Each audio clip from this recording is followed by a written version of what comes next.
Budget 2016-2017 और ये जो हुकूमत है हमारी PMLN की, इसका मुसलसल ये तीसरा बजट है, बल्कि चौथा बजट है।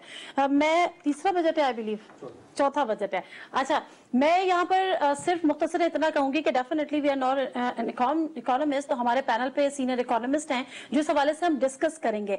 लेकिन यहाँ पर बात यह है कि हमें बता दिया गया है कि ये तकरीबन 45 खरब का इसका वॉल्यूम है जो कि ये बजट है, और जो इक्तिसादी रिपोर्ट हमारे सामने आई है उसके जो अदाद शुमार है उसकी भी हम बहस करेंगे, उस पर भी हम डिबेट करेंगे, और उसके बाद जानेंगे कि आने वाला जो बजट है उसमें आवाम के लिए किसी किस्म का रिलीफ है या नहीं है। हम जब एक आम आदमी की बात करते हैं तो उसका कोई मेजर कंसर्न नहीं होता बड़े बड़े आदाद शुमार के, क्योंकि हमारे यहाँ आदाद शुमार के बड़े हेर फेर होते हैं। आम आदमी को जो कंसर्न होता है, जो मेन कंसर्न होता है वो उसकी महंगाई से होता है, उसका जो मेन कंसर्न होता है वो जो डेवलपमेंट के प्रोजेक्ट्स हैं, उसको सहूलियात क्या क्या मिलेंगी, या उसको सेहत की सहूलत मिलेगी, क्या उसको तालीम की सहूलत मिलेगी, उसको महंगाई वो कितनी होगी और कितना उसको इन टर्म्स में रिलीफ मिल सकता है। इन तमाम चीजों में हम बात करेंगे, लेकिन उसके साथ साथ हम ये भी बात करेंगे कि अगर हम ये कहते हैं, जिस तरह से हम हमेशा हमारा होता है कि हम ट्रस्ट डेफिसिट है या इस तरह से बजट डेफिसिट जो इनफैक्ट है उसको हम अपने टारगेट को मीट नहीं कर पाते, उसके रीजंस क्या है। सागदार साहब जो कि फाइनेंस मिनिस्टर हैं, उन्होंने जब इक्तिसादी रिपोर्ट जारी की तो उस पर उन्होंने कहा कि जी हम ज़रई जो अहदाफ थे उसमें हम खसारे में रहे, इस वजह से ज़रई अहदाफ जो थे हम उसको हासिल नहीं कर पाए। मुझे ये सुन के हैरत इसलिए होती है कि पाकिस्तान एक ज़रई मुल्क है और उसमें रहते हुए अगर हम अपने जो हमारा मेन फैक्टर है या मेन जो एलिमेंट है उस पर अगर हम कॉन्सेंट्रेट नहीं कर रहे, उसी के टारगेट्स हम अचीव नहीं कर पा रहे, तो फिर हम क्या एक्सपेक्ट करें, कहाँ इनकॉम्पिटेंसी रही है जिसकी वजह से हम टारगेट्स अचीव नहीं कर सकते। एनीवेज, प्रोग्राम का बाकायदा आगाज करेंगे। जो सीनियर पैनलिस्ट मेरे साथ यहाँ पर मौजूद है उनसे मैं आपका तारुफ करा देती हूँ। हमें इस्लामाबाद स्टूडियोज में ज्वाइन किया है आबिद सुलैरी साहब ने, एग्जीक्यूटिव डायरेक्टर है SDPI, इकोनॉमिस्ट तो है ही। अस्सलाम वालेकुम आबिद साहब, thank you very much for your time. Doctor Mirza अख्तियार भी कराची स्टूडियो से हमारे साथ है, सीनियर कॉलमिस्ट भी हैं, इकोनॉमिस्ट भी हैं, फॉर्मर एडवाइजर भी हैं प्राइम मिनिस्टर के ऑन टेक्सटाइल, ये पीपल्स पार्टी के दौर में जब वजीर आजम यूसुफ रजा गिलानी हुआ करते थे। जी अस्सलाम वालेकुम डॉक्टर मिर्जा अख्तियार बेग साहब। वालेकुम सलाम Nadia. Thank you, sir, or for your time. And the third one, the panelist is Dr. Salman Shah, former finance minister भी हैं, economist भी हैं। अस्सलाम वालेकुम doctor Salman Shah, he is joining from Lahore. अच्छा, कुछ ही देर में हमारे साथ होंगे वो मौजूद, लेकिन हम अपनी बात का आगाज करते हैं। अच्छा, एक चीज आबिद सुलैरी साहब आपकी भी इजाजत से और डॉक्टर अख्तियार बेग साहब आपकी भी इजाजत से, जो हम इक्तिसादी जायजा रिपोर्ट की बात कर रहे हैं वहां से हम अपनी डिबेट का आगाज करेंगे, क्योंकि प्रोग्राम से पहले भी जब आबिद सुलैरी साहब से बात हो रही थी तो हमने बेसिकली इसको एनालाइज करना है कि हमारे टारगेट्स अचीव नहीं हुए थे और क्यों नहीं हुए थे, और इसकी लाइट पे हम आने वाले बजट में जो कि आज पेश किया जा रहा है उस पर हम क्या तवक्कुआत है, मुतवक्का बजट क्या है, उस पर हम बात करेंगे। लेकिन एक कुछ जो सीधा पॉइंट्स है वो मैं आपके साथ शेयर कर लेती हूँ। कि बताया गया इक़्तिसादी जायजा रिपोर्ट में कि रवा माली साल ज़रई शोबे की कारकर्दगी बुरी तरह मुतासिर हुई है और मुमकिन अहदाफ भी हासिल नहीं हो सके। माशी शरह नमू 4.7% रही और हदफ 5.5% था। कपास की फसल में 28% कमी हुई, जिससे माशी नमू पर 0.5% असर पड़ा, और अगर कपास की फसल का नुकसान नहीं होता तो माशी नमू 5.1% होता। लेकिन हमें ये नहीं बताया गया कि ये नुकसान क्यों हुआ। बड़ी सनतों की नमू 4.6% रही, जो पिछले साल 3.29% थी। मजमूई सनती तरक्की की शरह 6.4% रही। कराची में अमन अमान की सूरत हाल बेहतर होने से होलसेल सेक्टर में 4.7% नमू हुई और पिछले साल होलसेल में नमू 2.63% थी। मॉनेटरी पॉलिसी में शरह सूद में कमी ने भी अहम किरदार अदा किया। रेलवे की कारकर्दगी 9 माह में 13.8% बेहतर हुई। रवा साल 10 माह में FBR ने 2,365 अरब रुपए जमा किए। ज़रई शोबे में 19.0% कमी हो। आइंदा बजट में ज़रई शोबे की तरक्की के लिए भी पैकेज देंगे। रवा वाली साल 600 अरब रुपए का किसान पैकेज दिया गया, जो कि अभी भी मेरा ख्याल है उसका इम्प्लीमेंट नहीं हुआ है, क्योंकि वो कोर्ट के नए बरामदात के शोबे में टैक्सों की छूट देंगे, जिसका ऐलान बजट में किया जाएगा। रवा माली साल बजट खजाना GDP का 1.52 अरब रहा। 10 माह में दरामदात 32.75 अरब डॉलर रही, जबकि 10 माह में तरसीलात ज़र 16.3 रही। ये तो थे वो अदाद शुबा जो इक़्तिसादी जायजा रिपोर्ट में थे। बात का आगाज करते हैं। आबिद सुलैरी साहब, जरा मुझे बताएं कि जो इक़्तिसादी जायजा रिपोर्ट जब जारी होती है कितनी इफेक्टिव होती है जो आपका अपकमिंग बजट होता है? देखिए सानी, इसमें प्रॉब्लम ये है कि चूंकि आपकी सेंसस जो है वो बहुत डिलेड है, लिहाजा जो फिगर्स होते हैं वो तो कंट्रोवर्शियल हो जाते हैं और चैलेंज हो जाते हैं। ठीक है। आपकी ये क्वेश्चन भी आता है कि पाकिस्तान ब्यूरो ऑफ स्टैटिस्टिक्स जो है वो कितनी वो इंडिपेंडेंट है, स्टेट बैंक जो है वो कितना इंडिपेंडेंट है, फिगर्स कहाँ से आ रहे हैं, किस तरीके से इकट्ठे किए जाते हैं। लेकिन having said it, economic survey जो है ये आपका हेल्थ रिपोर्ट है। जैसे हम डॉक्टर्स के पास जाते हैं मेडिकल लेबोरेटरीज में अपने टेस्ट लेने के लिए, तो हर साल जब इकोनॉमिक सर्वे आता है तो ये पिछले बजट की आउटपुट आपको बता रहा होता है कि जो पिछला इस वक्त बजट चल रहा था उसमें जिन शोबा है जिंदगी के लिए एलोकेशंस की गई थी, स्पेंडिंग की गई थी, उसका रिजल्ट क्या निकला। तो अगर हम कल का आने वाली रिपोर्ट को देखें तो इसका मतलब है कि एग्रीकल्चर में हमने पुअरली परफॉर्म किया, जो एग्रीकल्चर की एलोकेशन थी या तो सफिशिएंट नहीं थी या वो इफेक्टिव नहीं थी। एक्सपोर्ट्स को हम देखते हैं तो इसका मतलब है कि हमारी एक्सपोर्ट की पॉलिसीज जो हैं वो या बाकी इकोनॉमिक पॉलिसीज उन्होंने एक्सपोर्ट को किसी तरीके से सप्लीमेंट नहीं किया। इसी तरीके से जब हम CPI को देखते हैं, जो इन्फ्लेशन इसमें कोट की गई है, और फिर इस वक्त जो आम शहरी की जिंदगी पे जो असर होता है, तो उनको शायद मैक्रो इकोनॉमिक इंडिकेटर से इतना वास्ता नहीं। वो जो जानना चाह रहे होते हैं कि दाल का रेट क्या है, आलू का रेट क्या है, टमाटर का रेट क्या है, आप उनको ये बताते हैं कि जिस वक्त पाकिस्तान में शरह महंगाई जो है वो कम तरीन सतह पे है, तो वो आपको 10 चीज़ों के रेट गनवा के बताते हैं कि जनाब शरह ये है। तो अगेन इसका मतलब है कि वहाँ पे कहीं डिस्कनेक्ट है। फिर हम ये देखते हैं कि आपकी पर कैपिटा इनकम जो है वो बढ़ रही है, हर साल बढ़ रही है। अब हमारी जो पर कैपिटा इनकम है वो $1561 पर पर्सन होगी है पाकिस्तान में। पर कैपिटा इनकम बढ़ रही है, उसके साथ आपका गुर्बत का लेवल भी बढ़ $1561 पर पर्सन। ठीक है। तो इस ये हर साल बढ़ रही है, which is a good thing. लेकिन उसके साथ जो गरीबों की तादाद है वो भी बढ़ रही है। तो इसका मतलब अगर पूरे मुल्क की दौलत बढ़ रही है और गरीबों का नंबर भी बढ़ रहा है, तो वो दौलत कहाँ पे जा रही है? वो हम जबान में कहते हैं कि जी इस वक्त पाकिस्तान में जो मिडिल क्लास है वो तबका गायब होता जा रहा है, गरीब से गरीब तक, अमीर से अमीर तक। Do you agree with this? ये कुछ हद तक ठीक है। मिडिल क्लास तबका गायब इसलिए होता जा रहा है कि आज का जो बजट आएगा वो सारा का सारा सिर्फ मिडिल क्लास को अफेक्ट करता है, या सैलरीड क्लास को या मिडिल क्लास को।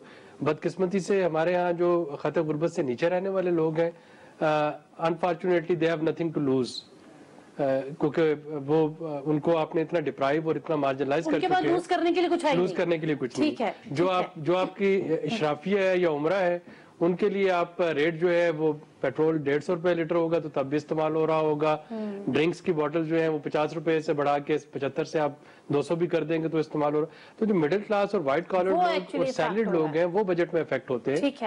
ठीक है आबिद साहब, मैं इसको कंटिन्यू करूंगी, डॉक्टर साहब की तरफ भी जाऊंगी। डॉक्टर इख्तियार बेग साहब, मुझे बताएं कि जिस तरह से हम ये बात कर रहे हैं और आबिद सराई साहब भी कह रहे हैं, जो इक़्तिसादी रिपोर्ट है उसमें हमने देखा कि जी एग्रीकल्चर सेक्टर में हम इम्प्रूव नहीं कर पाए। वजह क्या है? पाकिस्तान एक ज़राई मुल्क है, हम उसको फोकस नहीं करते, हमारी इनकॉम्पिटेंसी है। मुझे याद है जब ये हुकूमत आ रही थी, PMLN हमेशा ये दावे करती है जी हमारे पास एक बेहतरीन इकोनॉमिस्ट की टीम है, बेहतरीन इकोनॉमी पे हम फोकस कर सकते हैं। फिर क्या वजूहात है कि हम ज़राई शोबे में अपने टारगेट्स तो अचीव करने की तो दूर की बात है, हम नीचे हुए हैं?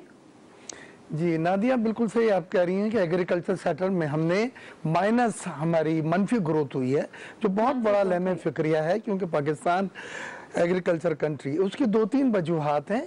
एक वजह तो ये थी कि कॉटन कल्टीवेशन एरिया इस बार कम लगाया गया है, क्योंकि किसानों को दूसरी फसलों में ज़्यादा मुनाफा था कपास के मुकाबले में। कपास की गुज़िश्ता सालों में जो उन्हें प्राइस मिली है वो बिल्कुल लोएस्ट लेवल पे चली गई थी, और उससे पाकिस्तान में नहीं था, वो इंटरनेशनली भी कॉटन की प्राइसेस जो हैं वो बिल्कुल गिरी थी। तो फार्मर तो ये सोचता है कि इस ज़मीन में इस पसीने को दे के, ये खाद डाल के मुझे इतना मिले कि मैं अपने बच्चों को और अपनी फैमिली को गुजारा कर सकूं, लिहाजा वो फिर दूसरी फसल पे ऑप्ट कर लेता है, गन्ने पे चला जाता है। तो आपको पहली वजह तो ये थी कि हमारा कल्टीवेशन एरिया जिस पे कॉटन उगाई जाती है वो कम एरिया, बहुत कम एरिया इस्तेमाल हुआ। दूसरी चीज ये हुई, डॉक्टर साहब माजरत, सॉरी टू इंटरवीन, बट मुझे ये बताएं कि ऐसे में जब किसान को ये लग रहा था कि उसकी कीमत उसको सही नहीं मिलेगी, होगी, तो गवर्नमेंट पर लाजिम नहीं था कि कहीं ना कहीं उसको चेक किया जाता, उसके लिए कोई पॉलिसी दी जाती, उसके लिए कोई सब्सिडी दी जाती, ताकि आने वाले, क्या उनको ये अंदाजा नहीं था कि आने वाले वक्त में अगर ये फसल मुतासिर होती है और इसके प्राइस या इसके जो रेट्स हैं वो इतने लो होते हैं तो हमारे बजट पे इफेक्ट होगा? देखिए, ये बात आपने बिल्कुल सही कही। हमारे यहाँ जो कॉटन असेसमेंट कमेटी है वो कॉटन की फसल आने के बाद उसकी पैदावार का तखमिया देने के लिए तो वो बैठे हुए होते हैं, लेकिन उससे पहले उनकी ना कोई वर्किंग होती है, ना कोई असेसमेंट होता है कि इस बार कितना एरिया है और कॉटन कितनी ज़्यादा या कम पैदा होगी। ये एक नुक्स है, उसको कैसे लैकिंग कह सकती हैं आप इसको। बहरहाल एक वजह तो उसकी ये थी कॉटन की, और दूसरी चीज़ जो ये हुई है कि कॉटन की हमारी 13 मिलियन बेल प्रोडक्शन रही है पिछले, अगर आप 4-5 सालों में देखें एवरेज, कभी 12 मिलियन बेल, कभी 12.5, 13 मिलियन बेल। इस बार हमारी 9.5 मिलियन बेल हो गई है। 28% कॉटन की प्रोडक्शन कम हुई है। और एक थंब रूल नादिया यह है कि 1 मिलियन बेल $1 बिलियन के बराबर होती है, कम से कम। ये मैं बतला रहा हूँ, अगर प्राइस ऊपर होती है तो फिर वो और हो जा सकती है, लेकिन कम से कम 1 मिलियन बेल का अगर नुकसान हुआ है तो $1 बिलियन। तो अगर आपके 5 मिलियन बेल्स कम हुई है तो $5 बिलियन का तो आपको यहाँ पे हुकूमत को नुकसान हो गया, जो उसकी जीडीपी में जिसने उसको इम्पैक्ट किया। तो दूसरी चीज एक लामा फिक्रिया दूसरा यह है कि हम अगर फिगरों को देखें, हमारी माशियत के 3 बड़े सुतून होते हैं। एक एग्रीकल्चर जैसे आपने कहा, दूसरा मैन्युफैक्चरिंग सनती शोबा, और तीसरा सर्विस सेक्टर जिसको खदमात का शोबा कहते हैं। ये 3 मिलके हमारी माशियत को बनाते हैं। ट्रेंड में ये आया है कि 21% हमारा सनती शोबा रहा है, 20 और 21% एग्रीकल्चर का रहा है, और 58% जो है सर्विस सेक्टर चला गया है। सर्विस सेक्टर में बैंकिंग भी आता है, इंश्योरेंस भी आता है, और दूसरी खदमात के शोबे आते हैं। तो ये खुशी की बात नहीं है, आपके एग्रीकल्चर सेक्टर और सनती शोबा सुकड़ रहा है, और उसके बदले में सर्विस सेक्टर जो है वो फैल रहा है। यानी पाकिस्तान एक सनती और ज़राई मुल्क से हट के ट्रेडिंग स्टेट की तरफ जा रहा है। ट्रेडिंग स्टेट में मुलाजमतों के मौके पैदा नहीं होते।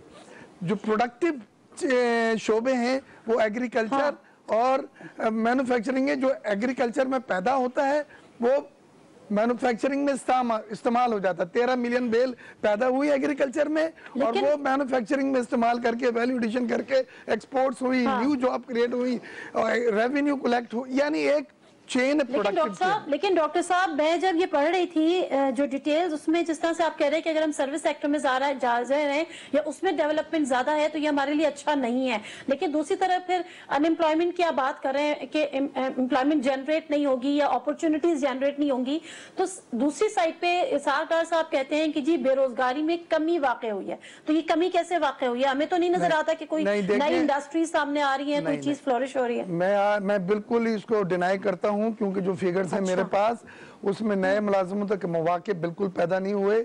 आपकी job creation, new job creation stagnant है फॉर लास्ट 3-4 इयर्स। एक तो बिजली और गैस की नॉन अवेलेबिलिटी थी, गैस के नए कनेक्शन इंडस्ट्रीज पे बैन लगा हुआ है।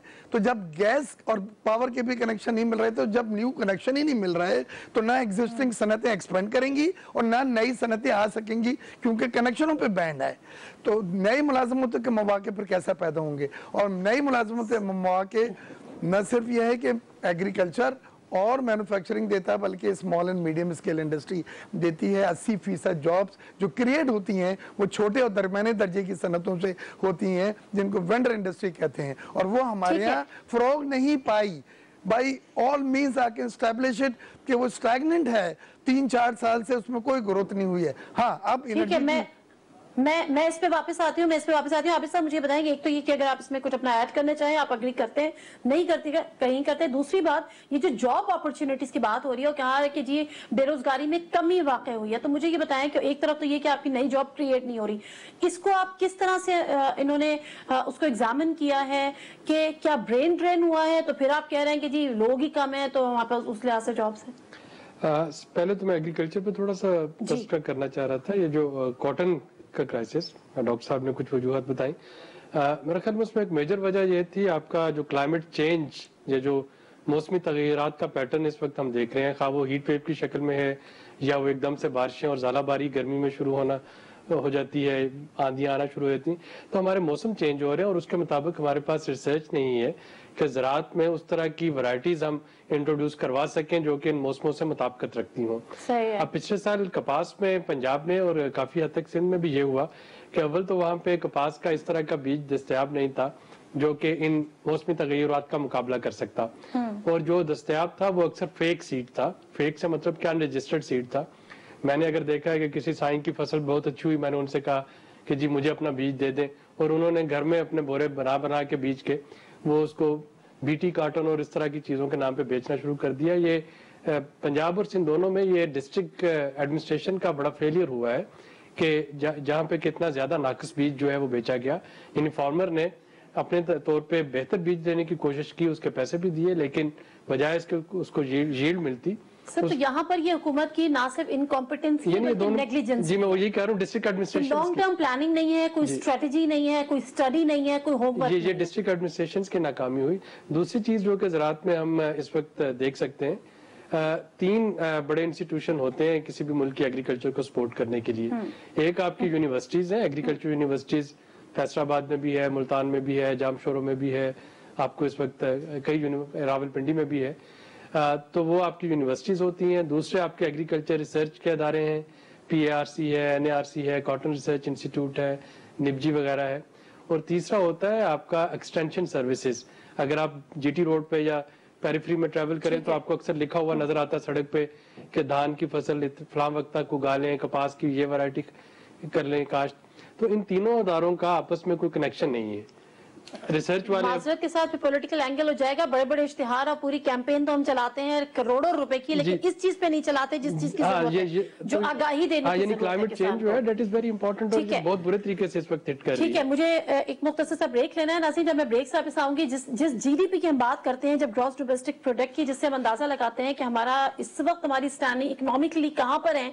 जो हमारा टारगेट था वो हमारा टारगेट 5.5 था, जो हमारा अचीव हुआ है वो 4.7 है, यानी हमने अपना टारगेट अचीव नहीं किया। लेकिन जब मैं ब्रेक से वापस आऊंगी तो एक और डिबेट करनी है, वो मुझे एक कंपैरिजन करना है कि जब हम ये कहते हैं कि जी मुशर्रफ के 8 साल उसमें इकोनॉमी जो थी वो बड़ा उसने अप लिया था, वो बड़ी रेस हुई थी, उसकी क्या वजूहत थी और क्या उसमें हकीकत थी।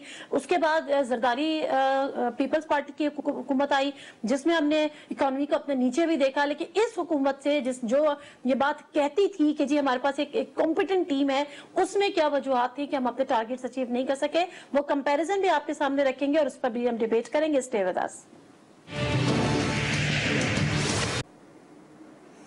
जिन्हें से बजट ट्रांसफर का आगाज करें और अपने पैनलिस्ट के पास जाए, मैं आपको यहाँ पर बताते चलूं कि न्यूज़ 1 की ये स्पेशल बजट ट्रांसमिशन है जिसका आगाज आज सुबह 10 बजे से हुआ है और रात 1 बजे तक रहेगा, जिसमें आप मुख्तलिफ बुलेटिन्स पे भी बजट ट्रांसमिशन या बजट से रिलेटेड जितनी भी न्यूज़ हैं और जितने भी एनालिसिस है वो आप देख सकेंगे। और इसके अलावा हमारी दीगर ट्रांसमिशन भी होंगी दोपहर 1 बजे से दोपहर 3 बजे तक। अमीर अब्बास जो कि हमारे सीनियर एंकर पर्सन है, रात 8 बजे का शो करते हैं, वो आपके साथ होंगे। और रात 10 बजे से 1 बजे तक ऑनवर्ड्स हमारे सारे एंकर, जिसमें जैस्मीन मंजूर, अमीर अब्बास, मैं खुद होंगी, हमारे सीनियर हमारे डायरेक्टर न्यूज़ हाफिज तारिक साहब, ये तमाम लोग बैठेंगे सीनियर इकोनॉमिस्ट के साथ, सीनियर पैनलिस्ट के साथ, और आपसे डिस्कस करेंगे। जो कोई इंफॉर्मेशन होगी वो आप तक पहुंचाएंगे। उसके साथ जो सीनियर एक्सपर्ट्स का, सीनियर इकोनॉमिस्ट का जो एनालिसिस होगा वो भी डेफिनेटली आपसे शेयर किया जाएगा। तो stay with news 1 for the budget transmission. अच्छा, उससे पहले डॉक्टर सलमान शाह ने भी हमें लाहौर से ज्वाइन किया। अस्सलाम वालेकुम डॉक्टर सलमान शाह साहब।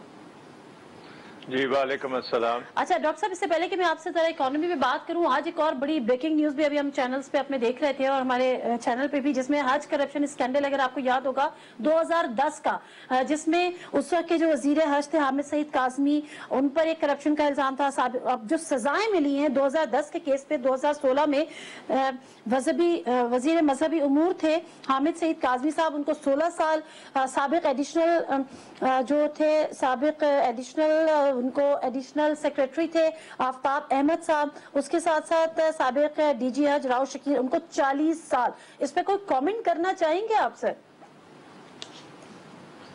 जी आई थिंक यही कहा जा सकता है कि पाकिस्तान की सोसाइटी में करप्शन इतनी डीप रूटेड हो गई है कि हम इस तरह के जो हज जो हमारे लिए एक बहुत इम्पोर्टेंट रिलीजियस है फंक्शन, उसके में भी हमने इस किस्म का काम किया है। और सो आई वुड रियली से कि ये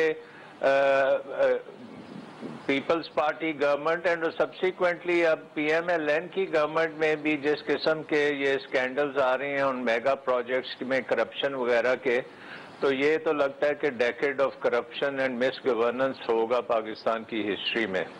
ठीक है, ये एक अच्छा इनिशिएटिव है, एटलीस्ट 6 साल बाद ये हुआ है। लेकिन आपको नहीं लगता ये इंसाफ, अगर ये जो करप्शन के केसेस हैं वो अगर जल्दी जल्दी निपटाए जाएं और जो लोग हैं जो कल्प्रिट्स हैं उनको जरा जल्दी स्पीडी जस्टिस हो या जो भी उनकी सजाएं हो एटलीस्ट, तो फिर ये चीजें आहिस्ता आहिस्ता करके खत्म होना शुरू होंगी अगर सजाएं मिलना शुरू हो जाएं चल वक्त पे। तो जी बिल्कुल, ये आई थिंक बड़ी देर लगी इसमें आते हुए, और इस प्रोसेस के दौरान जो करप्ट होते हैं उनके बड़ी रीच होती है। वो कोशिश ये करते हैं कि किसी तरीके से मीडिया से या अवाम तक वो एक मैसेज देते हैं जैसे कि उनके ऊपर कोई पॉलिटिकल विक्टिमाइजेशन हो रही है।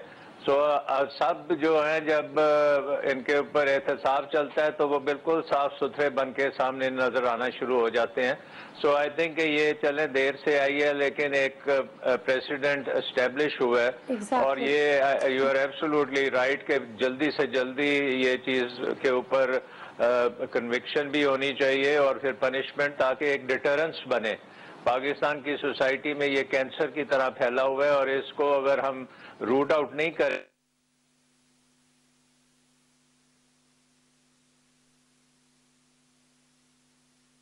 ना पाकिस्तान इकोनॉमिक डेवलप कर सकता है, ना ही अपना जॉब कर सकता है, क्योंकि हर इंसान पाकिस्तान में फौज लगा हुआ है। अगर आपके मिनिस्टर्स और आपके जो सिविल सर्वेंट्स हैं जिनको एक पब्लिक ट्रस्ट दिया जाता है वो उसको ट्रस्ट को ब्रीच करते हैं तो फिर पाकिस्तान का निजाम नहीं चल सकता, फिर पाकिस्तान अंदर से खोखला हो जाएगा। एग्जैक्टली। और दूसरी बात ये कि जब मीडिया भी कोई बात कहता है तो ये लोग बड़े उससे कहते हैं कि जी इल्जाम है, कुछ भी साबित नहीं हुआ है। तो जब तक साबित नहीं होता उस वक्त तक वो अपने आप को डेफिनेटली इनोसेंट ही कहेंगे क्योंकि उन पे वो गिल्टी उनका प्रूफ नहीं होती। अच्छा, मैं इस पे जरा डॉक्टर साहब, डॉक्टर मिर्जा अख्तियार बेग साहब आपके भी जरा कमेंट लूंगी क्योंकि पीपल्स पार्टी के दौर का ये कारनामा है। पीपल्स पार्टी के दौर में आपका भी एक बड़ा रोल था, वाइटल रोल था। इस पे आप कोई कमेंट करेंगे सर, करना चाहेंगे? जी पहली चीज तो ये है कि खबर आ गई है तो बात कर लेते हैं। नहीं, ये खुशाइन बात है, एक अच्छी रवायत सेट हुई है कि ये पहली बार देखने में आ रहा है कि फेडरल मिनिस्टर लेवल के ऊपर जहाँ पे करप्शन हुआ उनको उन्होंने प्रोसिक्यूट किया और सज़ा भी मिली है और एक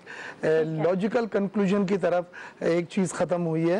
ये एक बहुत ही मुस्बत मैसेज भेजेगा उन तमाम लोगों के लिए जिनके जहनों में ये है कि they can get away easily, और बाद में हुकूमतें आती हैं, बदलती हैं और वक्त के साथ चीज़ें बदल जाती हैं। और ये हज तो एक इतना मुक़द्दस फरीज़ा होता है, उसमें अगर आप करप्शन करके उन लोगों की जो पूरी ज़िंदगियाँ 60-60 साल हजार रुपए जमा करके अपना एक ड्रीम पूरा करते हैं हज का, उनके साथ आपने वो सहूलतें नहीं दी जिनका वादा किया गया था और वो पैसे आपने खाए, करप्शन किया। इससे ज्यादा गिरी हुई हरकत मैं समझता हूँ वो किसी भी गवर्नमेंट में और किसी भी मिनिस्टर का हो।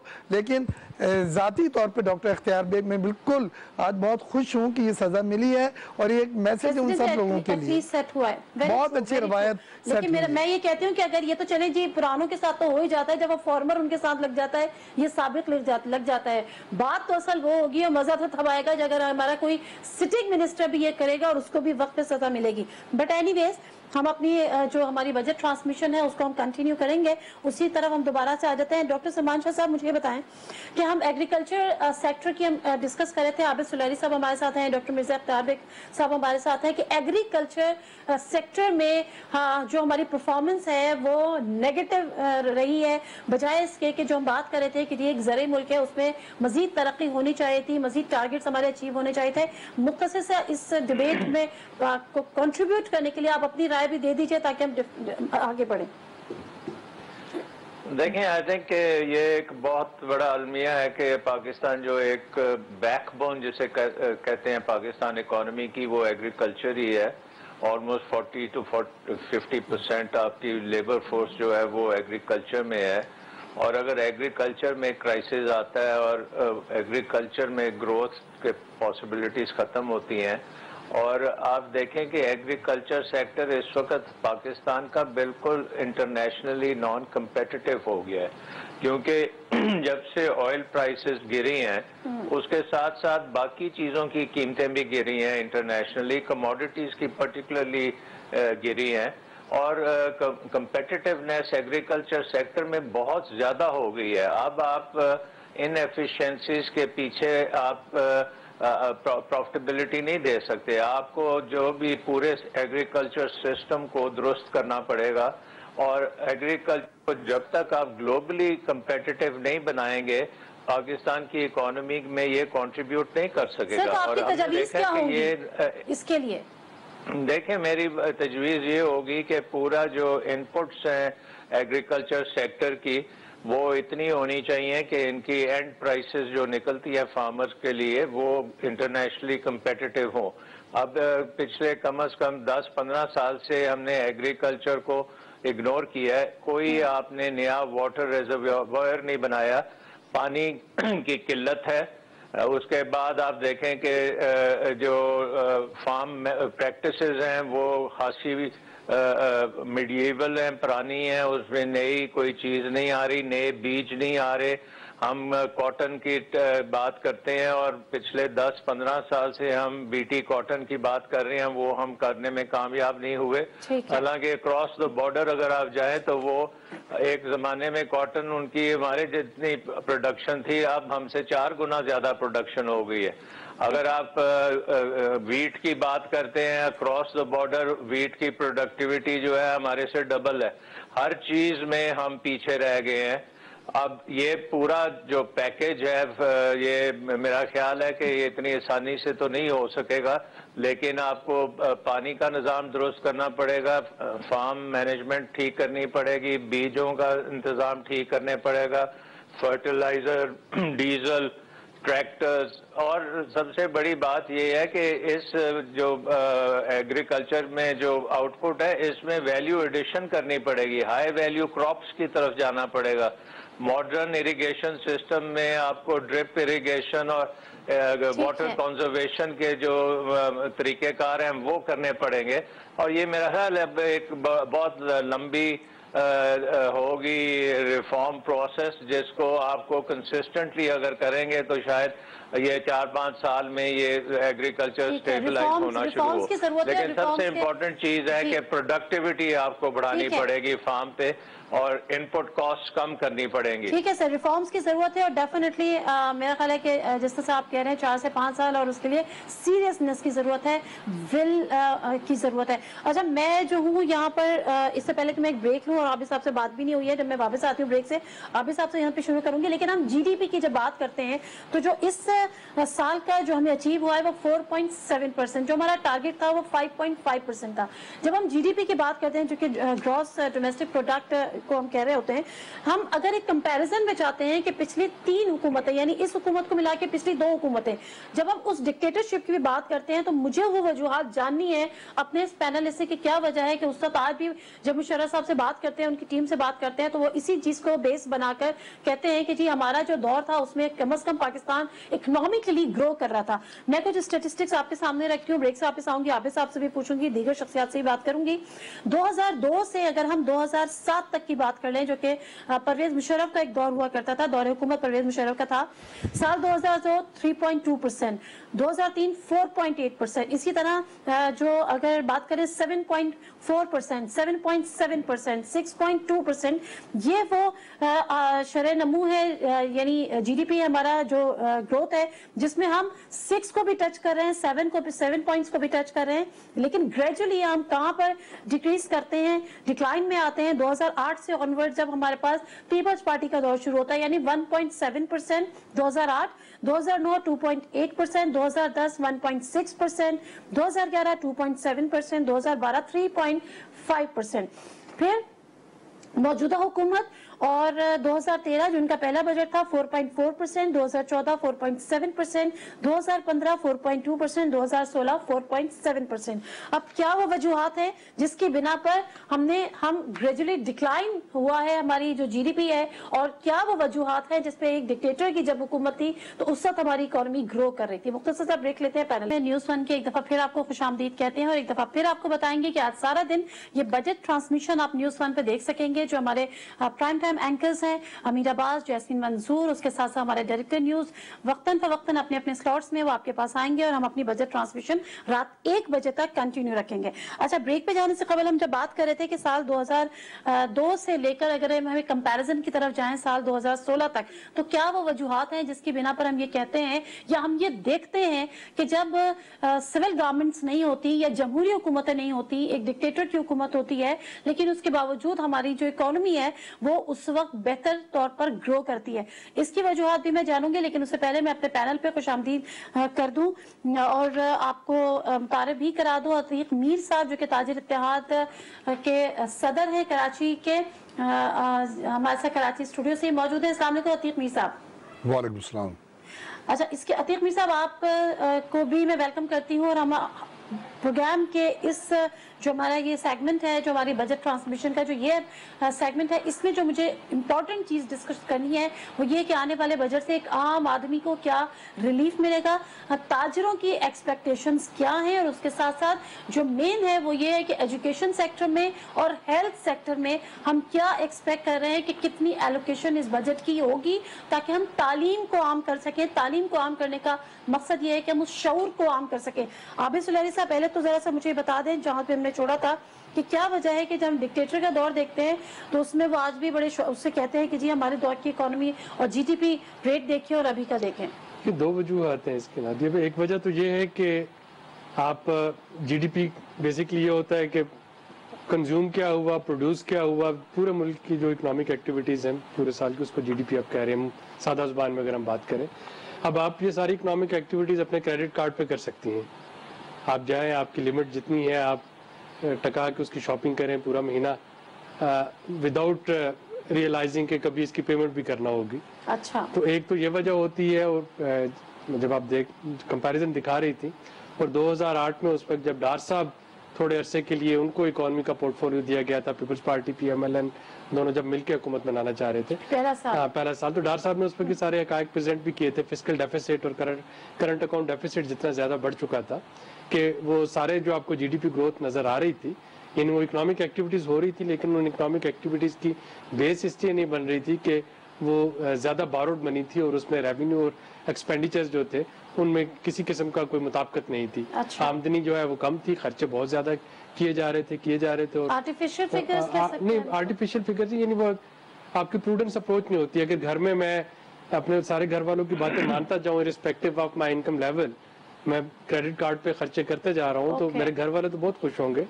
लेकिन बाद में कभी ना कभी मुझे उसका क्रेडिट कार्ड अभी नहीं हो रहा ये जिसमें हम लोन्स ले रहे हैं, जितने हमारे इस वक्त आपके पास जो फिस्कल डेफिसिट है वो कम है, यानी आपको ये क्रेडिट देना पड़ेगा। बहरहाल 2008 की निस्बत अगर हम आज कंपेयर करते हैं, जब 2008 में या 2012 में उस वक्त का फिस्कल डेफिसिट हम देखें, यानी आमदनी और अखराजात में जो अदम तवाज़ुन था, अगर वो देखें और आज का देखें तो आज तो इस साल तो हम 3.5% की बात कर रहे हैं। ठीक है, यही सवाल अगर मैं सिर्फ ऐड कर दूं इसमें दूसरा जो पहलू है, दूसरा पहलू जो है कि पाकिस्तान को डिक्टेटर पाकिस्तान की इकॉनमी को हमेशा से रास आए हैं।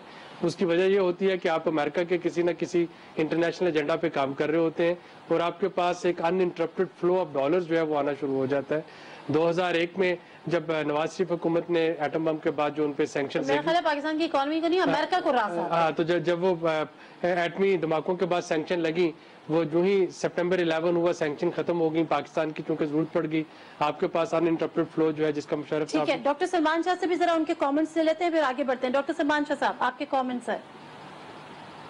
देखें, ये तो आबिद सुलैरी ने बिल्कुल एक झूठा किस्म का एनालिसिस किया है।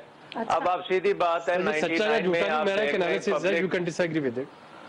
जी okay, but I think it is a wrong analysis. ये कह सकते हैं झूठा ना कह, 99 में आप, हाँ जी, 99 में आपका public debt to GDP ratio जो थी वो 100% थी, और जब परवेज मुशर्रफ साहब ने गवर्नमेंट छोड़ी है 2008 में, उस वक्त वो 54% पे आ गई थी। सो एक बड़ा मेजर रिडक्शन इन डेट हुआ था, और उसके साथ साथ आप देखें कि स्टेबिलिटी थी, फिस्कल डेफिसिट कंट्रोल में थे। जो एफबीआर की परफॉर्मेंस है वो 99 में $5 अरब उनकी पूरी कलेक्शन थी। जब परवेज मुशर्रफ साहब गए हैं वो $18 बिलियन तक पहुंच चुकी थी। आपके एक्सपोर्ट्स जो थे वो 7 बिलियन से 20 बिलियन के करीब पहुंच चुके थे। और सबसे इम्पोर्टेंट चीज़ है कि ये जो अब आजकल आप देखते हैं ईज ऑफ डूइंग बिजनेस, वो उस वक्त के आप नंबर्स उठाएं तो आपकी पोजीशन दुनिया में 60 थी, आज आपकी वही पोजीशन 122 है। सो दैट शोज के टोटल कोलैप्स ऑफ गवर्नेंस हुई है। जो हर अदारा जो है वो खत्म हो गया है in terms of governance. Corruption जो है, अगर आप ट्रांसपेरेंसी इंटरनेशनल में जाके देखें, करप्शन जो है वो आसमान पे है। सो हमें ये कहना कि वो क्रेडिट कार्ड के ऊपर वो था, ये बिल्कुल गलत बात है। चलें ठीक है सर, हम थोड़ा सा सस्टेनेबल ग्रोथ थी। Let me come to the present situation. Atiq Mir साहब मुझे बताएं कि जो ताजिर बरादरी है, जो बिजनेस कम्युनिटी है, उसकी बड़ी एक्सपेक्टेशंस थी इस हुकूमत से, जिसके लिए कहा जाता था कि जी बिजनेस फ्रेंडली गवर्नमेंट होगी। मुझे बताएं कि क्या आपकी एक्सपेक्टेशंस थी, और अब जो आने वाला बजट है उससे आप लोग क्या एक्सपेक्ट कर रहे हैं बिजनेस कम्युनिटी? देखिए, इसे क्या कहा जाए, ये या तो विल नहीं है या नाअहली है या बदउनवानी है इदारों में। इसलिए कि जो चीज़ें भी सामने इस्लाह के तौर पे आ रही हैं वो ज़्यादा ख़राबी का बाइस हैं। जैसे इस वक्त टैक्स सिस्टम तकरीबन ख़त्म, फ्लॉप हो चुका। डायरेक्ट टैक्स सिस्टम में जो खामियां थी उसकी इस्लाह के तौर पर, उसकी बेहतरी के तौर पर जिस तरह ये एमनेस्टी स्कीम पेश की गई, उसमें ऐसी ऐसी खराबियाँ, ऐसी ऐसी खामियाँ रखी गई कि पाकिस्तान की तारीख में ऐसा कोई भी टैक्स सिस्टम इस तरह फ्लॉप नहीं हुआ। अब कहा जाता है, देखें शरह नमू की बात है, ये GDP के 4.71% रहा। मैं कहता हूँ कि एक सीधी सी एक आम सा फार्मूला है। एक बंदे के बारे में अगर डॉक्टर कहता है कि इसमें खून की मिकदार बढ़ गई है, लेकिन उसका चेहरा क्यों फक है? आप मईशत की हालत देखें। इस वक्त कराची जैसा शहर जो कि इस माह जिसमें मुआशी सरगर्मियाँ उरूज पर होती थी, आज वीरानियाँ हैं मार्केटों में, आज परेशानियाँ लोगों के चेहरों पे। लेकिन क्यों? हमें तो ये बताया जा रहा है, जो इक़्तिसादी सर्वे की रिपोर्ट है उसमें भी है कि कराची के हालात बेहतर होने की वजह से जो है वो कराची में होलसेल सेक्टर में 4.5% नमू हुई है, और पिछले साल के बनिस्बत ये काफी बेहतर फिगर्स हैं। लेकिन ग्राउंड रियलिटीज तो ये नहीं है। उन रिपोर्ट्स को हमने क्या करना है? देखें, डॉक्टर की रिपोर्ट्स पे हम सेहतमंद हैं, लेकिन हकीकत में हमारी नब्जें डूब रही हैं। अब मैं कहता हूं कि आप हकीकी चेहरा तो दिखाएं मईशत का, कि इस वक्त किस तरह नई फैक्ट्रीज का, ये मैं एक बात कहता चलूं कि इन सब के पीछे पूरे मुल्क की जो तिजारती सरगर्मियों को जिसने मफलूज किया वो बैंकिंग सेक्टर पे, ये जो बैंकों में विदहोल्डिंग टैक्स का निफाज है, उसने एक, ये कैसी हुकूमत है जिस पर खुद हुंडी का इल्जाम है और अवाम को हुंडी की तरकीब दे रही है। देखें, इस बैंक के इस तलवार ने एक ऐसा सिस्टम फरोग दे दिया, अरबों रुपए इस वक्त लोगों हुंडी के जरिए लोग एक दूसरे को अदायगियां हो रही हैं, बैंकिंग सेक्टर को तबाह कर दिया इन्होंने। तो हम ये कहते हैं कि आप कितनी भी बेहतर पॉलिसी ले आए, बैंक ट्रांजैक्शन टैक्स की मौजूदगी में मैं उसे फाल होते हुए नहीं देखता। मैं नहीं समझता कि हुकूमत कोई सिस्टम नया लाएगी और उससे निजात पालेगी। ठीक है। अच्छा मिर्जा इख्तियार बेग साहब, मैं आपकी तरफ आती हूँ। जब हम बात ये करते हैं कि हेल्थ के सेक्टर में कितनी बजट की एलोकेशन होनी चाहिए और कितनी होती है, और कितना इग्नोर करते हैं हम एजुकेशन सेक्टर को, कितनी ज़रूरत है? देखिए, हमारे दो सेक्टर बहुत इम्पोर्टेंट है और हमेशा से वादों के बावजूद उसको इग्नोर करते आए हैं। एक एजुकेशन सेक्टर है और एक हेल्थ सेक्टर है, सेहत की बुनियादी सहूलतें फराहम करना। हम ने बड़े नारे सुने इलेक्शन के दिनों में भी, और कि 4% तक हम एजुकेशन को GDP का ले जाएंगे, लेकिन आज तक भी इतने रेवेन्यू बढ़ने के बावजूद मुझे याद है कि 500 अरब, फिर 700 अरब, 1200 अरब, 1300 अरब, आज हम 3104 अरब रुपए रेवेन्यू हासिल किया है, लेकिन हमारा एजुकेशन और हेल्थ सेक्टर का एलोकेशन जो है वो नहीं बढ़ी। हालांकि फिस्कल स्पेस मिली है, हमारे रेवेन्यू ज़्यादा कलेक्ट हैं। ये मैं समझता हूँ कि उसमें डेट की रिपेमेंट्स और मार्कअप्स की पेमेंट्स और डिफेंस के बजट में मेजर हिस्सा जाता है, लेकिन फिर भी हमारे पास इतनी जगह थी कि हम तालीम के शोबे को 3 से 4% जीडीपी का दे सकते थे, जो हमने नहीं दिया।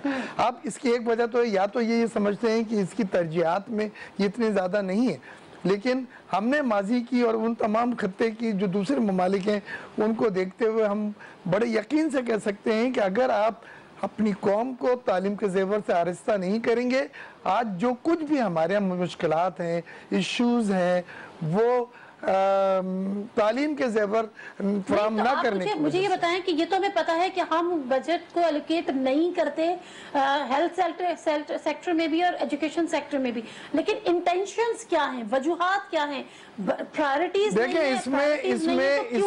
इसमें वो ये कहते हैं कि जी अब ये सूबाई सब्जेक्ट हो गया है, आप सूबे की सतह पर करें।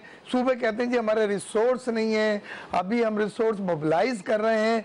एंड ऑफ द डे आपके सवाल का जवाब यह है कि जो मीगर 1.5%, 2%, 2.25% जो जीडीपी का रखा जाता था, पिछले 5, 6, 7, 8 सालों में उसको नहीं बढ़ाया जा सका। और same goes with the health. तो यहाँ पे ये मैं बतलाता हूँ कि तरजीहात होती है हुकूमत की। अगर हुकूमत की तरजीहात में ये होता कि तालीम और सेहत की बुनियादी सहूलतें सोशल सेक्टर में आपने देनी है, तो फिस्कल स्पेस प्रोवाइड की जा सकती थी। हमारा रेवेन्यू कलेक्शन बहुत बड़ा है, 10% तो पिछले साल के मुकाबले में बढ़ा है। डॉक्टर आबिद सुलैही साहब से भी कर लूं इस पे कमेंट, डॉक्टर सलमान शाह साहब से भी लूंगी, उसके बाद मैं बात करूंगी एक आम आदमी की जरूरियात की, एक महंगाई की, कि आम आदमी इस बजट में इफेक्ट होने जा रहा है या उसको कोई रिलीफ मिलने जा रहा है। और याद रहे कि रमजान भी आ रहे हैं, और रमजान में अगर आप इस किस्म की कीमतें अगर बढ़ती हैं कमोडिटीज की और इस तरह से, तो वो कितनी नुकसानदेह हो सकती हैं। बुनियादी जो हमारी जरूरियात या हमारी जो प्रायोरिटी जो हेल्थ सेक्टर और एजुकेशन सेक्टर में एलोकेशन होनी चाहिए, क्यों नहीं होती? देखिए, इसमें 2-3 वजूहत है। एक वजह तो वही है कि चूंकि 18वीं तरमीम, जैसे मैंने एग्रीकल्चर के कॉन्टेक्स्ट में भी कहा था, I think it's about time अब हमें पोस्ट 18th अमेंडमेंट को थोड़ी सी एवेल्युएशन कर लेनी चाहिए, ताकि एविडेंसेस की बात बेस पे हम बात कर सकें कि इस फिस्कल डिसेंट्रलाइजेशन के नतीजे में कौन कौन से सेक्टर्स में और कहाँ कहाँ पे हमें पॉजिटिव अचीवमेंट्स मिली और कहाँ कहाँ पे वो नेगेटिव रिवर्स हो गया प्रोसेस। सोशल सेक्टर सारा का सारा, जो जब भी आप इस पे बात करेंगे, फेडरल गवर्नमेंट बड़े आराम से अपने इस जिम्मेदारी से दस्तबरदार हो सकती है। एजुकेशन पे बात करेंगे तो इस वक्त फेडरल गवर्नमेंट का जो एजुकेशन बजट होगा, जो वफाक के ज़ेरे तमाम तालीमी इदारे हैं या यूनिवर्सिटीज़ हैं, फाटा में है, एजेके में, उन तक तो उसका वो है। उसके अलावा कुछ स्पेशल ग्रांट अगर प्राइम मिनिस्टर देना चाहें तो वो दे सकते हैं। बाकी तो ये सब सूबाई अब बन चुके हैं और सूबों को ही इस पे जो है डिलीवर करना है। दूसरी इसमें जो सूबे भी क्यों नहीं करते? हम 2% से ज्यादा तो एजुकेशन बजट देखते ही नहीं है। उसमें भी देखिए, एक तो स्ट्रक्चरल आपने इंसेंटिव क्रिएट कर दिया सूबों को ना खर्चने का, क्योंकि हमें अपने फिस्कल डेफिसिट, जिसका मैं भी जिक्र कर रहा था, उसको IMF प्रोग्राम के अंदर रहते हुए उस फिस्कल डेफिसिट के अंदर रहना है। तो हमने सूबों को ये इंसेंटिव दे दिया कि अगर वो नहीं खर्चेंगे तो उनको उनके एलोकेटेड शेयर पे इंटरेस्ट मिलेगा, मार्कअप मिलेगा। अब अगर मैं चीफ सेक्रेटरी में ज्यादा जाएगा, बचत ज्यादा होगी। अब अगर मैं चीफ सेक्रेटरी हूँ किसी सूबे का, तो मेरे पास इंसेंटिव है कि मैं ना खर्चूं, ताकि वफाकी हुकूमत जो है मुझे उस पे इंटरेस्ट। क्या यही वजह है कि पिछले 2 सालों में या 3 सालों में हम देख रहे हैं जो डेवलपमेंट ये भी एक वजह है, ये लैप्स हो जाता है। यही वजह नहीं है, लेकिन ये भी एक वजह है। उसमें कैपेसिटी का इशू भी है, उसमें एलोकेशन लेट होती है, रिलीजेस लेट होती हैं, वो वजह भी है। तो इस बहुत सी इसमें वजूहत बन जाती हैं। लेकिन अगर हम इसको as a matter of principle बात करें, तो आपके जितने भी ये सूबों को देने के बाद वफाकी हुकूमत के पास जो पैसे आते हैं, आज के बजट में भी आप देखिएगा कि आपका 60 से 70% जो है वो तो चला जाता है कर्जों की अदायगी, सूद की अदायगी और उसमें डिफेंस और सिक्योरिटी में। उसके बाद आपको डे टू डे एडमिनिस्ट्रेशन भी चलाना होती है। तो जो PSGP जिसको हम कहते हैं, जो इस बजट में 875 अरब रुपए रखा जाएगा, पिछली दफा 700 अरब था, तो वो तो हमेशा हम लिंक कर देते हैं एक्सटर्नल असिस्टेंस से या कर्जों से। अगर वो कर्जे मिल गए, एक्सटर्नल असिस्टेंस मिल गई, कैरी लूगर बिल के पैसे आ गए, भीख मिल गई, तो फिर तो वो दे देंगे, वरना नहीं देंगे। ठीक है। तो इस पैराडाइम में कभी भी आप एजुकेशन का वो जो है या हेल्थ पे स्पेंडिंग नहीं बढ़ा सकेंगे। और मैं कंक्लूड करूंगा कि अगर इस रेट पे हम करते रहे, जो हमारी एनरोलमेंट रेशो है, तो जो 25A के तहत हमारी जिम्मेदारी है 2076 में जाके हम वो 100% एनरोलमेंट रेट जो है वो अचीव करेंगे, आज से 60 साल बाद। जबकि हम में से अक्सर लोग यहाँ पे नहीं होंगे। कौन जीता है तेरी जुल्फ के सर होने तक? तो ठीक है। अच्छा डॉक्टर सलमान शाह साहब, आप अपना इनपुट इसमें जरूर दीजिएगा कि हेल्थ सेक्टर और जो एजुकेशन सेक्टर है वो हमारी प्रायोरिटीज में नहीं है, या अगर हम 18th amendment post 18th amendment scenario पे भी बात कर लें तो बहरहाल प्रोविंशियल गवर्नमेंट के प्रायोरिटीज में नहीं है। आप आपके कमेंट्स, और उसके बाद महंगाई जो एक आम आदमी का इशू है, एक आम आदमी का मेन कंसर्न है, वो यही देख रहा होता है कि जी टैक्सेस कितने लग रहे हैं, महंगाई कितनी होगी, मोबाइल कार्ड कितने का मिल जाएगा, उसमें से टैक्स कितना हमारा कट जाएगा, कीमतें कमोडिटीज की, दालें, आटा, चीनी, ये सब चीजें। देखिए एक्चुअली ये हेल्थ और एजुकेशन का जो मामला है, ये फेडरल गवर्नमेंट को अनफेयरली क्रिटिसाइज किया जाता है। ये सारी नाकामी जो है ये प्रोविंसेस की है, और प्रोविंसेस के पास सब्सटेंशियल रिसोर्सेज भी हैं, और उन्होंने डेट सर्विसिंग भी नहीं करनी होती, उन्होंने डिफेंस भी नहीं करनी होती। और ये जो है इसमें जितनी खुर्द बुर्द हेल्थ और एजुकेशन में है, गोस्ट स्कूल्स हैं, गोस्ट टीचर्स हैं, गोस्ट डॉक्टर्स हैं, गोस्ट नर्सेज हैं, और फिर जब स्पेंडिंग प्रायोरिटीज भी आती हैं, आप हेल्थ और एजुकेशन को काट के आप ऑरेंज लाइन में लगा देते हैं, आप मेट्रो में लगा देते हैं, आप दूसरे प्रोजेक्ट्स जो रेजल डेजल करते हैं, जो जिसके बारे में आप इश्तिहार दे सकते हैं, उन पे आप ये इन्वेस्ट करते हैं।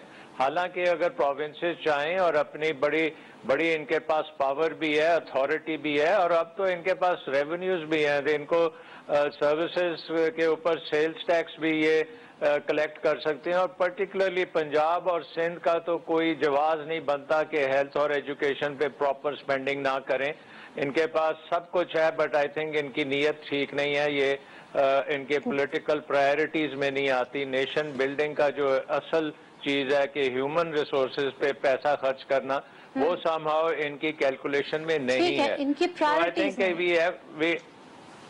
ठीक है। डॉक्टर साहब मुझे प्रोविंशियल गवर्नमेंट्स और इनको दुरुस्त करना पड़ेगा कि ये काम करें। ठीक है। आज तो जो बजट है वो हम पीएमएलएन की हुकूमत का वफाक का बजट देख रहे हैं, लेकिन उसके बाद जिस तरह से पोस्ट 18th अमेंडमेंट जो सिनेरियो है, जिसमें अब हेल्थ की हम बात करते हैं, हेल्थ सेक्टर की, या बात करते हैं एजुकेशन सेक्टर की, जिसकी अब जिम्मेदारी प्रोविंशियल गवर्नमेंट्स की है, और अब देखना यह है कि कौन सी वो प्रोविंशियल गवर्नमेंट है जो इस चीज को सीरियसली लेती है, अपनी प्रायोरिटीज में शामिल करती है कि आप अपने लोगों को, आप अपनी आवाम को बेहतर तालीम दें और उनको सेहत की सहूलियात दें। अगर आप वाकई ये दे रहे हैं तो फिर ये कहा जा सकता है कि जी अवामी हुकूमत है और जमहूरियत है। मुख्तसर सा ब्रेक लेते हैं, फिर जो हमारा रिमेनिंग सेगमेंट होगा वो टोटली हम बात करेंगे महंगाई पर, बढ़ेगी, घटेगी, मिलेगा रिलीफ, नहीं मिलेगा। अतीक मीर साहब से भी जानेंगे कि जब एक आम आदमी उसकी जो एक कुव्वत खरीद है वो कितनी इस चीजों से मुतासिर होती है, और उसके बाद उस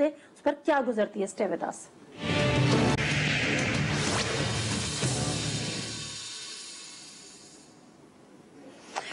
जी नाज़रीन, न्यूज़ 1 की बजट ट्रांसमिशन में आपको एक दफा फिर खुशामदीद कहते हैं, और इस सेगमेंट में जो कि मेरी इस ट्रांसमिशन का लास्ट सेगमेंट है, हमें बात करनी है एक आम आदमी की इस वक्त जो उसकी सोर्स ऑफ इनकम है, जो उसकी बाइंग पावर है, इन तमाम चीजों की आने वाले बजट से जो आज पेश होने जा रहा है उसमें आवाम के लिए क्या है, क्या हो सकता है, क्या होना चाहिए, कोई रिलीफ है, नहीं है।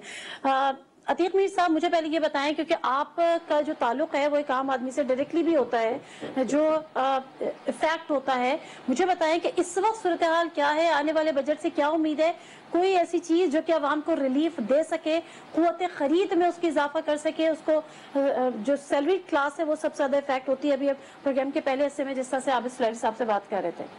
नादिया, इस पे मैं आपको सिर्फ एक पैरामीटर बताऊंगा।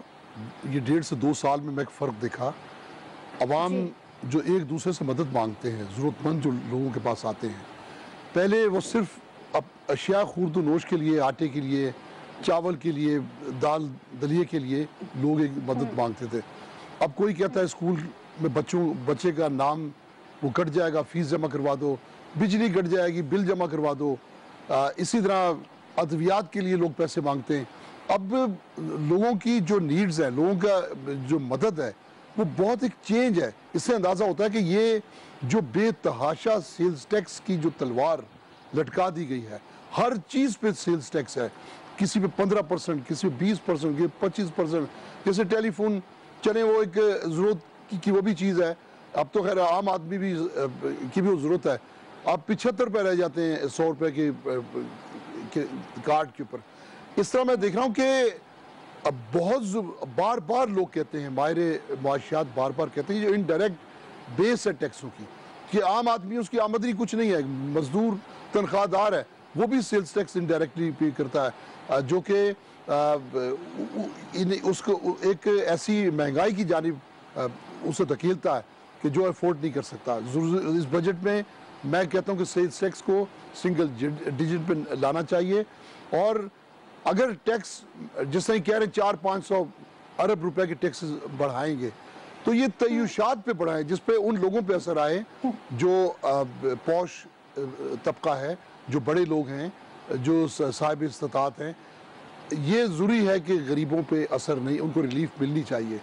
इसलिए अच्छा, मैं जरा डॉक्टर त्याबेग साहब, हम लोग ये देख रहे होते हैं कि जो जिस तरह से सैलरीड क्लास ज्यादा इफेक्ट होता है इस तमाम प्रोसीजर से, और टैक्सेस जो से भी जो है वो ज्यादा असरअंदाज वही होता है, तो टैक्स नेट में इजाफा करना आपकी तजवीज़ है? सैलरीड क्लास जो है वो अपने बजट को किस तरह से मेंटेन करे, उसकी रिलीफ के लिए क्या आपके पास तजवीज़ हैं? प्रोग्राम के आखिरी हिस्से में अगर आप देना चाहें। देखिए, पहली चीज़ तो यह है कि आपका टैक्स बेस उसी वक्त बढ़ सकता है जब डॉक्यूमेंटेशन ऑफ इकोनॉमी हो, आपके पास डेटा है एफबीआर के पास उन लोगों का जो लाइफ स्टाइल की बुनियाद पे आपने डेटा कलेक्ट करा है, जो बिजनेस क्लास में ट्रैवल करते हैं, लाखों की उनके क्लब की फीस है, क्रेडिट कार्ड्स लाखों के हफ्ते की बिल्स वो पे करते हैं, एक्सपेंसिव स्कूलों में बच्चों की, ये सब डेटा लाइफ स्टाइल की बुनियाद पर है। और 72,000 लोगों को नोटिस भी दिए थे। एक तो यह है कि उन लोगों को भी टारगेट किया जाए, ये जो लाइफ स्टाइल की बुनियाद पे, और टैक्स नेट में लाया जाए। और फिर साथ ही साथ इनडायरेक्ट टैक्सेस हमारे यहाँ एक इतना तेजी से बढ़ रहा है क्योंकि ये आसान है। आपने इंपोर्ट स्टेज पे विथहोल्डिंग टैक्स लगा दिया, आपने टेलीफोन के सिम के ऊपर 100 रुपए का लिया तो 75 का क्रेडिट दिया, 25 रुपए आपने अपना टैक्स ले लिया। तो ये दुनिया में रेग्रेसिव स्कीम फेल हो चुकी है। डायरेक्ट टैक्सेस पे आप फोकस करें, उसमें इनकम टैक्स है, सेल टैक्स है, कस्टम ड्यूटी है, आप उस पर अपना फोकस करें। लेकिन हम ये देख रहे हैं कि जो टैक्स का कॉन्सेप्ट है कि इनकम हो तो टैक्स दिया जाए, वो ख़त्म करके अब ये इनडायरेक्ट टैक्सेस की मद में अपने टैक्सेस वसूल कर रहे हैं। उससे ये हो रहा है कि जो आदमी ऑलरेडी टैक्स रिजीम में, उस पर बर्डन बढ़ता चला जा रहा है। सैलरी क्लास के पास कोई चॉइस नहीं है, वो हर बार अपनी तनख्वाह से कट के चेक उनको मिलता है। लेकिन वो लोग जो आज़ाद घूम रहे हैं और साहिब इस्तात हैं, वो जब टैक्स नेट में नहीं आते, वहाँ डिस्पैरिटी पैदा होती है। तो अच्छा, एक चीज और डॉक्टर साहब मुझे ये बता दीजिएगा, जब हम टैक्स नेट की बात करते हैं, टैक्स नेट में इजाफे की बात करते हैं, तो पाकिस्तान की अकॉर्डिंगली जो हमारी जो पॉपुलेशन है, कितने % लोगों को टैक्स नेट में आना चाहिए अगर एफबीआर के पास सारा डेटा मौजूद है, और कितने % अभी टैक्स नेट में है? बड़ा अच्छा सवाल किया आपने। इस वक्त हमारा lowest tax to GDP ratio है 10% के करीब। हमने मुतअद्दिद बार इसको 15% का टारगेट तय किया था और 1.5% सालाना बढ़ाने का हदफ लिया था मुख्तलिफ हुकूमतों में, लेकिन अभी तक वो 15 पे नहीं पहुंचा है। बात हम 18 की कर रहे हैं, तो टैक्स रेट हमारा बड़ा छोटा है। अब इस बार वो कह रहे हैं बजट में कि जो नॉन रजिस्टर्ड पर्सन है उनके ऊपर हार्श मेजर हम करेंगे। वो जो टैक्स है, टैक्स रजिस्टर्ड पर्सन के मुकाबले में दुगना टैक्स देंगे। अब हमने ये देखना है कि क्या वाकई में अब कोई लैंड क्रूजर जब खरीदने जाता तो उससे एनटीएन सर्टिफिकेट, एनटीएन नंबर मांगा जाएगा। जब आप मकानों की मुंतकली करेंगे तो एनटीएन नंबर मांगा जाएगा। ये वो मेजर्स हैं जिनसे आप वो लोग जो टैक्स नेट में नहीं है उनको टैक्स नेट में ला सकते हैं। और वो टैक्स ठीक है डॉक्टर सलमान शाह साहब, अब आप भी उसको जरा सबब कीजिएगा। सबब की तरफ हम जा रहे हैं कि ये इन्फ्लेशन रेट है, इस जिन से किस तरह से निपटा जाए, इस जिन को कैसे काबू किया जाए कि एक आम आदमी को रिलीफ मिले, उसकी दालों की कीमतें कम हो जाएं, अंडों की कीमतें कम हो जाएं, सब्जियों की कीमतें, आलू प्याज की कीमतें कम हो जाएं, छोटी छोटी माइनर चीजें ये। आई थिंक ये जो है बड़ा पाकिस्तान के लिए एक कॉम्प्लेक्स इशू बन चुका है, क्योंकि आपकी जो इकोनॉमी है उसको कोई एक तरीके से नहीं आप ये स्टेबिलिटी ला सकते। अब आपको पूरी रिफॉर्म्स करने से स्टेबिलिटी आएगी। नंबर एक, अभी जो बात आप टैक्सेस पे कर रहे थे, टैक्स बेस को डेफिनेटली बहुत इंक्रीज करना पड़ेगा। और इनकम टैक्स जो है पाकिस्तान में सिर्फ 0.2% पूरी पॉपुलेशन का इनकम टैक्स दे रहा है। और हिंदुस्तान में तकरीबन 2.5% पॉपुलेशन का इनकम टैक्स देता है, तो अगर वो 2.5% का हम पाकिस्तान में स्टैंडर्ड लगाएं पॉपुलेशन का, तो वो तकरीबन 4 मिलियन लोगों को इनकम टैक्स देना चाहिए, जबकि हमारे पास सिर्फ 7-8 लाख लोग फाइट आप कर कह रहे रहे हैं कि हैं। हमारी टोटल पॉपुलेशन का 0.2% है वो जो टैक्स दे रहा है, टैक्स नेट में जो इनकम टैक्स दे रहा है, इनकम टैक्स दे रहा है। वैसे तो टैक्स जो इनडायरेक्ट टैक्सेस तो सब लोग दे रहे हैं, बट डायरेक्ट टैक्सेस की हम बात कर रहे हैं। तो ये 5-6 लाख या 8 लाख मैक्सिमम लोग हैं जो इनकम टैक्स दे रहे हैं, तो इसको कम से कम 4 मिलियन यानी कि 40 लाख तक ये जा सकते हैं। और इसको करने का तरीका ये है कि FBR का जो निज़ाम है उसको आप दुरुस्त करें, FBR की रिफॉर्म्स करें, उनकी एडमिनिस्ट्रेटिव रिफॉर्म्स करें, उनकी टैक्स पॉलिसीज़ की रिफॉर्म करें, उनकी जो कैपेसिटी है करप्शन को कम किया जाए, ट्रांसपेरेंसी को लेके आया जाए। सो ये चीज़ें जब तक आप नहीं लाएंगे और सिंप्लीफाई किया जाए। अगर ये बात हम करते हैं कि SMEs के ऊपर इनकम टैक्स क्यों नहीं आता, वो इसलिए नहीं आता क्योंकि हमारा टैक्स कोड समझता है कि वो चार्टर्ड अकाउंटेंट रखेंगे जो उनकी इनकम स्टेटमेंट्स और बैलेंस शीट्स बनाएंगे और उसके बाद वो उनकी इनकम डिटरमिन करेंगे जिसके ऊपर वो टैक्स देंगे।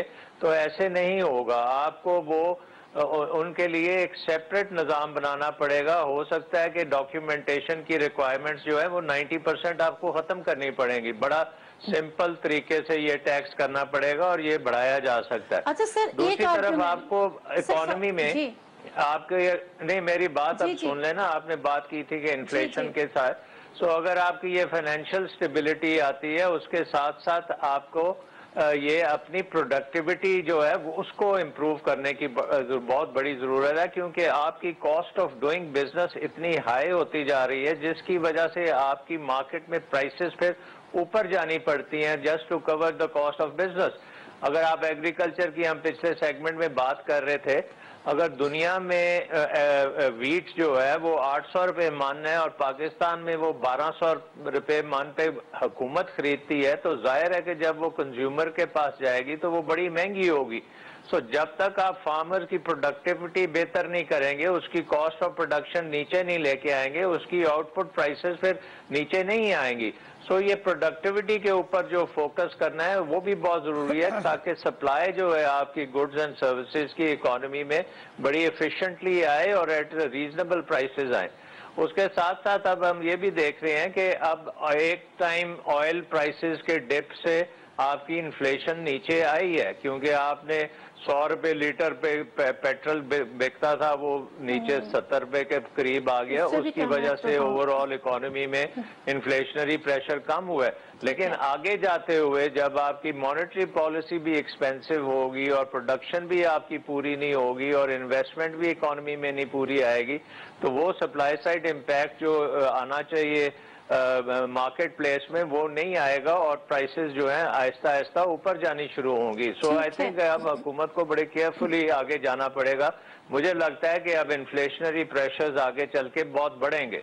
ठीक है। अच्छा, दो चीजें आपके साथ जो मैं अभी भी कही थी। एक आर्गुमेंट ये आता है कि लोग कहते हैं कि जी टैक्स हम पे करते हैं लेकिन हमें इन रिटर्न क्या मिलता है, हमें वो बुनियादी सहूलियात नहीं मिलती जो कि एक सिविलाइज नेशन में, या एक हम ये कह सकते हैं कि जी डेवलप कंट्रीज में अगर आप टैक्स पे करते हैं तो आपको सेहत की जरूरियात आपकी पूरी होती हैं, आपकी तालीमी जरूरियात आपकी तालीम होती है। लेकिन हमारे यहाँ हम अगर टैक्स दे रहे हैं तो लोग ये आर्ग्यूमेंट कर रहे होते हैं जी हमें इन रिटर्न गवर्नमेंट साइड पे किस तरह से फैसिलिटेट किया जा रहा है, तो फिर इसके लिए हमें कुछ करना होगा, कोई चार्म देना होगा। देखिए ना जी, इसमें बेसिकली लैक ऑफ ट्रस्ट है अवाम और स्टेट में, सिटीजन और स्टेट में।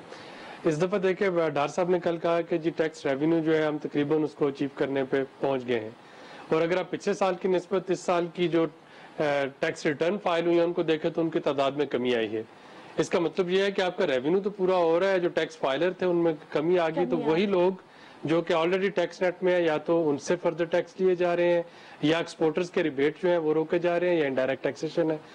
अगर आपके नंबर ऑफ टैक्स पेयर्स नहीं बढ़ रहे, टैक्स रेवेन्यू पिछले साल से बढ़ गया है, तो जो लोग उस सिस्टम में आगे उन्हीं को छोड़ा जा रहा है ना। और ये एक ऐसा खौफ है इस वक्त, लोग जो है वो टैक्स की पैसे देने से नहीं डरते। हमारे जो SDPI के सर्वेज हैं, जब हमने उनसे बात की तो ये कहते हैं कि जी इट्स कॉस्ट ऑफ कंप्लायंस जो उनको मारती है कि इतने डॉक्यूमेंट्स दे दो, इस पे इतने ऑडिट शुरू हो जाएंगे, पूछताछ शुरू हो जाएगी। और एफपीआर जो है, जैसा कि अभी सलमान शाह साहब फरमा रहे थे, इसमें यकीनी तौर पे आपको रिफॉर्म्स लाने की जरूरत है। खुद ही वो आपको अक्यूज करते हैं, खुद ही वो इन्वेस्टिगेटर भी हैं, खुद ही वो फैसला भी सुना देते हैं, खुद ही उस फैसले को एग्जीक्यूट भी करते हैं। तो फिर दूसरी बात ये कि जो करप्शन वाला जो एक नासूर है ना, कि हमें ये पता है कि हमने तो पैसा दे रहा है, इवन तो हमने ज़कात देनी है, कटनी है, वो जेबों में चली जी, जानी है। और ये जो करप्शन है, जो मैं आपके 4 फंक्शन एफबीआर के गिनवा रहा था, उसमें 5वां फंक्शन ये है कि वो फिर खुद ही इससे बाहर निकलने का रास्ता भी आपको बताते हैं।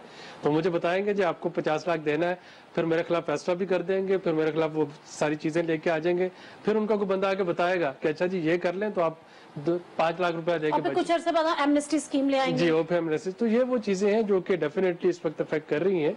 और हमें टैक्सेशन सिस्टम में उसका जो दूसरा स्ट्रक्चरल फ्लॉ जिसको रोकना है, देखिए सर्विसेज सेक्टर हमारा तकरीबन जीडीपी का 60% हिस्सा बना रहा है, और सर्विसेज सेक्टर से जो टैक्स आ रहा है टोटल, वो 30% से भी कम आ रहा है। तो वो एक आपका मेजर पिलर जिसपे कि आपकी इकोनॉमी। ठीक है, अब मुझे थोड़ा सा इन्फ्लेशन के हवाले से बताइएगा। इन्फ्लेशन का जो वही जो मैं बात करी थी, इसके जिनको किस तरह से कंट्रोल किया जाए। इन्फ्लेशन जो है इस वक्त जो पिछले साल की इन्फ्लेशन थी, वो मेरा ख्याल है कि एक वन ऑफ फैक्टर था, आपको पेट्रोलियम प्राइसेस कम होने से नजर आ रहा था, और उसका इम्पैक्ट भी हम आगे नहीं दे सके। डीजल पे इस वक्त 65% तक इफेक्टिव जीएसटी ली जा रही है।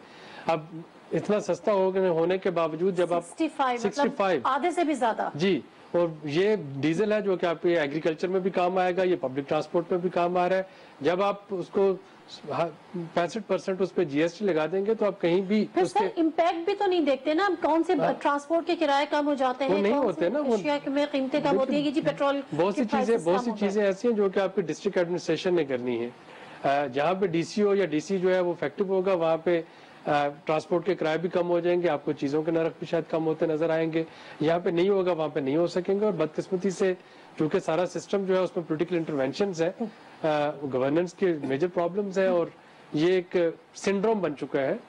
I don't want to end this programme on a pessimistic note, लेकिन बेसिकली पाकिस्तान इस वक्त एक सिंड्रोम है, जैसे मेडिकल टर्मिनोलॉजी में होता है, एक चीज ठीक करने जाते हैं, 4 दूसरी खराब हो चुकी होती हैं। तो इसके लिए एक इंटीग्रेटेड अप्रोच चाहिए। और मेरा ख्याल है आज के दिन पे हमें जो हमारे पॉलिटिकल आपके गेस्ट होंगे उनसे सवाल करना चाहिए कि जब तक अपोजिशन अपना शैडो बजट नहीं लेके आएगी, तब तक हमारे जैसे टेक्नोक्रेट तो शायद यहाँ पे एमक्यूआई जमात है जो शेड्यूल वो लेके आती है, लेकिन बाकी जो आपकी मेन स्ट्रीम अपोजिशन पार्टीज है वो नहीं लेकर आ रही, उनको लेके आना चाहिए। ठीक है। अच्छा अतीक मीर साहब, अब आप मुझे ये बता दीजिएगा कि जब हम बात कर रहे हैं टैक्सेस की, उन तमाम चीजों की, हम ये देखते हैं कि जब पेट्रोलियम प्राइसेस में इजाफा होता है तो फौरी तौर पे किराए भी बढ़ाए जाते हैं, फौरी तौर पे अशियाओं की कीमतें भी बढ़ाई जाती है, और रीजन ये बताया जी पेट्रोल महंगा हो गया। लेकिन उसी तरह जब पेट्रोल प्राइसेस में कमी वाक़ई होती है तो वो ग्राफ हमें, वो प्राइसेस जो हाई हुए होते हैं वो हमें लो नजर नहीं आते। दूसरी बात, आप लोग की तजवीज़, आप लोग की रिकमेंडेशन, और उसके साथ साथ आप लोग की जो होप्स हैं वो कहाँ पर हैं इस बजट से, क्या उम्मीद करते हैं आप? देखिए, नजर आ रहा है जब एक बहुत बड़ा खसारा इस बजट पे रहा। 91 लाख खरब जो है वो कर्जा है हुकूमत के ऊपर, इससे जायद। तो अब देख रहे हैं कि एक उसका खुद कशकोल लिए को बैठा है, उससे हम किसी मदद की क्या उम्मीद करें। पिछले बजट्स में भी यही था, खसारा बहुत ज़्यादा था। जिस तरह बड़ी अच्छी बात की सुलेरी साहब ने कि आप ये तो दावे करते हैं कि आपके पास बहुत एक अहदाफ पूरे हुए महसूलात की वसूलियाबी के, लेकिन वो पैसा गया कहाँ? आप देखिए, एक आप जितने भी इस पे ये मुख्तस करते हैं रुकूम, सेहत में या तालीम में, एक तो उस ज़रूरत से पहली 30-40% बामुश्किल वो आप ये बजट होता है। फिर उसमें करप्शन की नौबत आप देखें कि मेरा एक बड़ा मोहतात अंदाज़ा है कि ये बजट 20% भी खर्च नहीं होता। यानी बदउनवानी का एक ऐसा अंसर है जो इदारों से लेके आगे अवाम तक है। मैं नहीं कहता कि ताजिर बहुत अच्छे हैं, ताजिर भी कोई फ़ायदा आवाम को देते नहीं है। पेट्रोलियम की कीमत दुनिया में कम हुई, आज हुकूमत चाहे तो 40 रुपये लीटर पेट्रोल दे सकती है, लेकिन ये डीजल पे 65% और दीगर 50 से 55% टैक्स जो कि बढ़ा दिया गया। जो कीमतें दुनिया में पेट्रोलियम की कम होती गई, टैक्सों की शरह बढ़ती गई।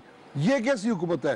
हुकूमत की तो खुद विल नहीं है कि आवाम को रिलीफ दे, तो आवाम यकीनन एक चोरी के जवाब में चोरी ही करेगी। लिहाजा हुकूमत को चाहिए एक मुनसिफाना निज़ाम तय करें जिसमें आवाम को हकीकी रिलीफ मिले, और ठीक है। आवाम भी ताजिर भी रिलीफ दें जो कि जिसका ठीक है। फिलहाल फुकदान है। ठीक है डॉक्टर मिर्जा अख्तर बेग साहब, लास्ट कमेंट प्लीज। जी देखिए, मैंने सब बातें सुनी है।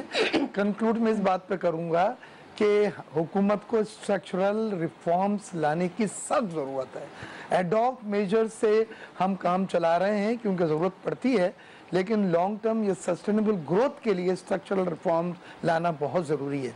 उसके लिए डॉक्यूमेंटेशन ऑफ इकोनॉमी नंबर 1 पे उनका होना है। Loss making organisation public sector की स्टील मिल पीआई है, 500 अरब रुपए सालाना आप good money for bad money झोंक रहे हैं सिर्फ वो अदारों को चलाने के लिए, और अब तो स्टील मिल वाला बंद हुआ है।